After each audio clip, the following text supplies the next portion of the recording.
Hi guys, so today I want to talk to you about dating. So I get asked about this a lot, and I've shared it along the way that I got divorced at 33 after being with my ex-husband for 10 years and having 2 little boys. Obviously I've got some really good memories of that time, but in the end we just weren't right for each other and we weren't making each other happy. I even went on to have a 2-year relationship after that, and I still didn't get it right. So I would say I'm pretty much an expert when it comes to finding Mr. Right, because thankfully now I'm in such a happy, positive relationship, and I met him through online dating. So I'm going to do a 10-minute video today on all the things I did differently to meet Mr. Right. So these again are going to be nice, quick, snappy videos listing my top 5. So number 1.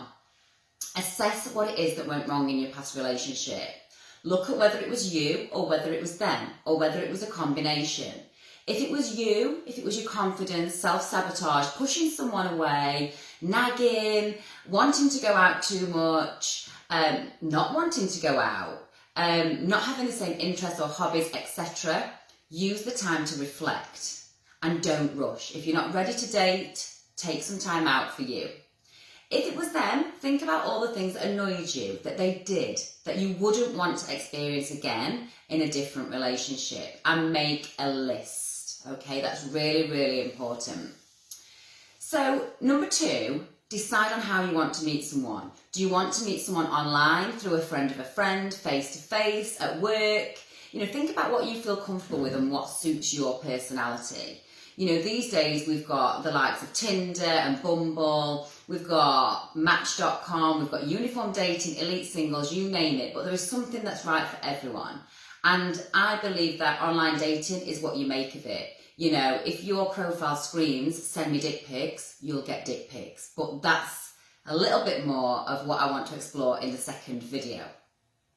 So, decide if you want to pay for the dating app or not. There's different levels for different people depending on how much access you want to different people's profiles. And again, if you want any tips, just drop me a message. Number 3, see dating as if you are recruiting for your dream job. You are creating a job specification of the person that is going to spend time with you, okay? So see it that you're the prize. You've got their dream job. So you need to make a list from number 1 of all the things you want your dream employee to have, okay? And make sure you think about what are your deal breakers, what is really important to you. And again, we'll cover that in the next video, okay? So number 4, create an amazing profile. It's so, so important that your profile is clearly stating what you are looking for, what you're not looking for, and above all else is realistic and authentic. So make sure as well that when you're creating your profile, you are prepared to go on a date.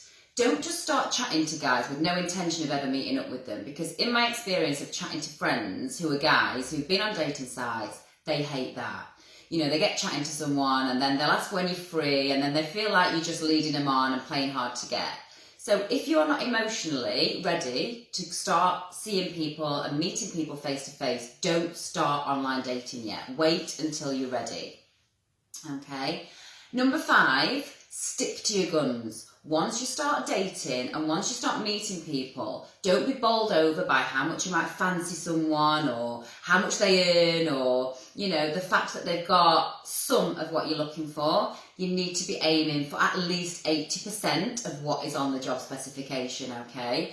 Don't be like, oh God, I've fallen so in love with him and he's flattered me and he's complimented me and he's done a few of the things that my ex didn't do, but he wants more children and I don't.